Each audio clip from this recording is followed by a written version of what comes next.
Hey there, this is Unmesh from Piximperfect. Do you know what every photo editing software in the world has in common? Filters. Even Photoshop has it, Lightroom has it, every third-party application has that, Picasa has it, right? Now, if you don't know how to add filters in Photoshop, and if you were not aware that Photoshop also has a bunch of Instagram-like filters, I've made a separate video about that, and you can check the link in the description below. Now, today what we are going to learn is how to create those filters. Have you ever wondered how people create these filters? And today we are going to learn that right there in Photoshop. Also, what you can do later is create your own gallery of filters and apply it to any image that you like. It's just one click. Once you create the filters, it's just one click. And at the end of the tutorial, I will give you a bonus tip, and for that, you need to stay tuned.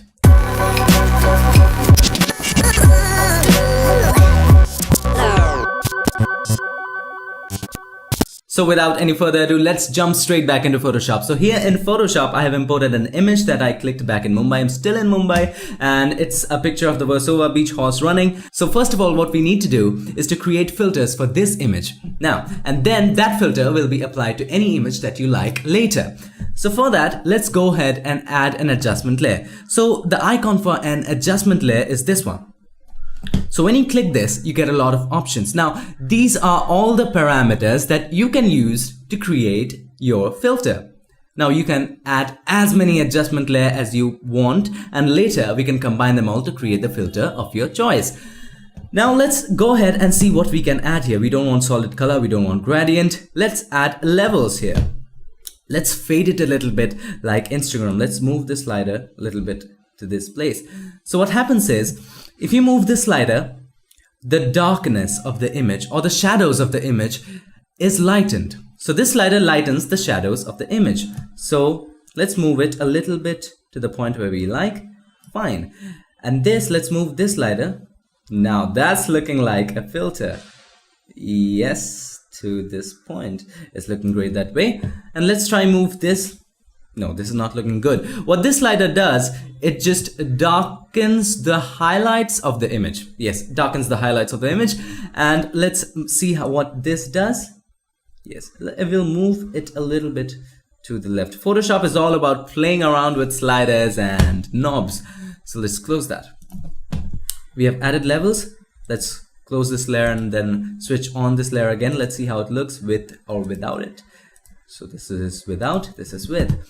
Now, let's add another adjustment layer. Now, this time we'll add curves. So let's select the red and let's increase the red a little bit for this image. You can do whatever you want. It's all upon you. This is just a demonstration. Let's decrease the green and give it a magenta color. Let's get to blue. Let's see how, yes, this looks kind of good. Let's decrease the blue a little bit. Yes. Let's go back to RGB. RGB controls the red, green, and blue color of the image all together simultaneously. So if I increase it, the image, the overall image becomes bright. So let's get back to how we were and let's close it. Now we have added two things, levels and curves. Let's go ahead and see what else we can add. Exposure is fine. Vibrance, yes. We can increase the vibrance to around, say, 50-ish. Yes, this looks good. What vibrance does, it's different from saturation. It separates color in an image. It pops, it makes them pop out. Now, what saturation does, it simply increases colors. So, we don't want to increase saturation. Let's see how it looks with saturation. No, it doesn't look good. Let's make it 0. And we're good to go. Now, what else can we add? Let's look here. Color balance. So whenever you're dealing with color balance, in most of the cases, more often than not, you must deal with midtones and shadows, okay? Don't touch the highlights. Always edit the midtone shadows, don't touch the highlights, because if you touch the highlights, let me show you, the image kind of starts looking very, very wild and very vivid and too much edited. The image kind of looks totally unrealistic and displeasing. So, but you can try, again, it's all personal preference. So let's get back to shadows and edit the image as we want. Let's increase the reds a little bit. Just a little bit. Yes, let's edit it this way. You can play along with the sliders as much as you want. Make it a yellowish a bit too. Let's go to midtones and see how it stands up. Let's go back to shadows again and see how it looks. Yeah, it looks better with the green.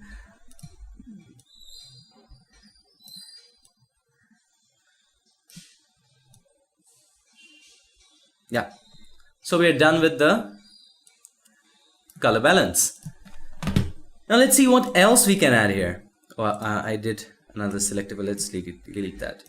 Let's see what else we can add here.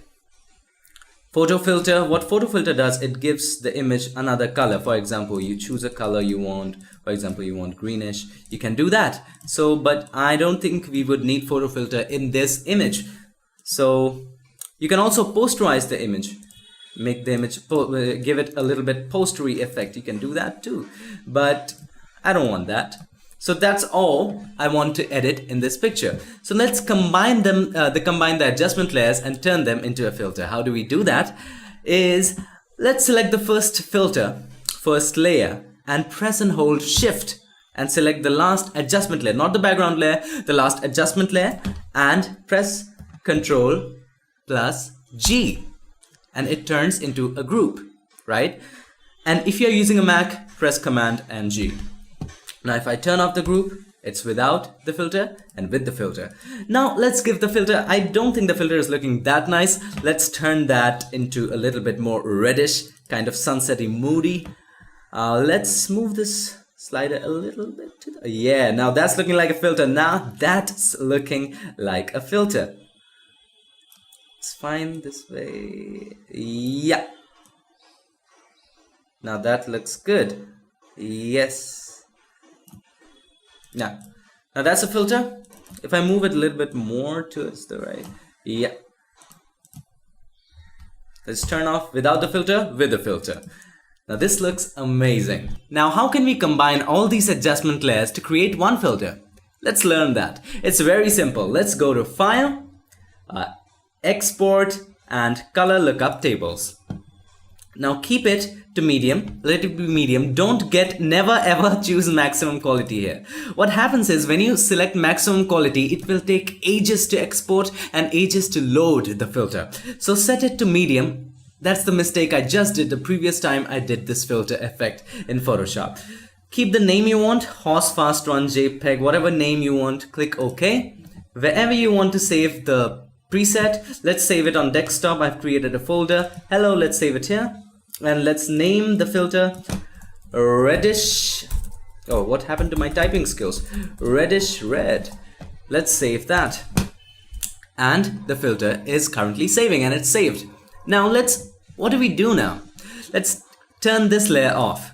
Turn this group off. Now it's without the filter. Now let's try to add the filter we just saved and created. How do we do that? Let's go to adjustment layer and select Color Lookup. Now this is the adjustment layer that adds and imports all your filters into Photoshop. Let's select Color Lookup, and here make sure that 3D LUT file is selected. What does LUT stands for? LUT stands for Lookup Table. Now make sure to select it, select Load 3D LUT, and go to desktop and the place where you had saved the filter, reddishred.cube, load that. And now it will load that filter straight into Photoshop. Now we are not using this. We can straight away delete the ones that we have created. It's just a filter. Again, you can add it to any image that you like. You can also decrease the intensity of the filter. If you think the filter is too much, you can go to opacity and decrease the intensity of the filter, and then again increase it to your liking. Increase, decrease. I think this amount is fine. So guys, that's all for today. No, I have a bonus tip for you. I just remembered. I just did it on purpose. So I have a bonus tip for you today, how to create a vignette around the image. Now vignette adds a little bit of punch to the image, a little bit of dramaticism to the image. Now how do you add a vignette here in Photoshop? So first I think 90 would be a fine, good value for this image. Now let's add a vignette. What do we do now? Again, add an adjustment layer, go to curves, and drop that down completely. It's totally black. Don't worry about it. It will be fine later. Now let's select the rectangular marquee tool. Make sure it's selected. Leave the border a bit and select a rectangle as if it's a painting in a frame. Once that's done, make sure the mask layer is selected, this white kind of layers here, and press Alt and backspace. Nothing's happening. Why nothing's happening? What Alt and backspace does is it paints the area that is selected with the foreground color, which is white, and it's already white. We want to paint it in black. We want to make sure that the foreground color is black. So how do we make the foreground color black? Press X. It just interchanges the foreground and the background colors, and the foreground becomes black and the background becomes white. Again, press X and the vice versa happens. Look here. Again, we want it black. And then press Alt and backspace. Now it has created a frame. If you're using a Mac, it will be Option and backspace. Now let's add a little bit of feather to it. Double click this and increase the feather to your liking, to the point where you think the vignette is soft. I think this one is fine. Now still you think the vignette is too much. Let's select here, and we had dragged the right bar all the way down. Let's increase the right, it's not a bar, it's a point. Let's increase the point to your liking. Yes, I think this is fine. Yes, without a vignette, with a vignette. Look how big a difference it makes to your images. So that's all for today. Before I go, let me recap what we did today. First, create the adjustment layers, then combine the adjustment layers and save it as a lookup table. Color lookup table, how do you do that? File, export, color lookup tables. Save the filter and then import the filter to any image that you want. If you're still confused, let me show you how to apply the same filter into another image. So let's open an image. Simply any image that would do. Let's open an image. Okay, so let's open this one. Where did that image go? Yes, let's open this one.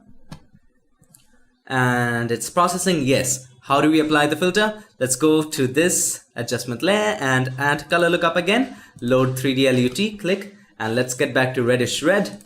Load, and this will load the filter. Let's wait. Yes. And then decrease the opacity. That's too much. Yes. So guys, that's all for today. This is Unofficial signing off, and I'll see you guys in my next video. Till then, happy photoshopping and stay tuned.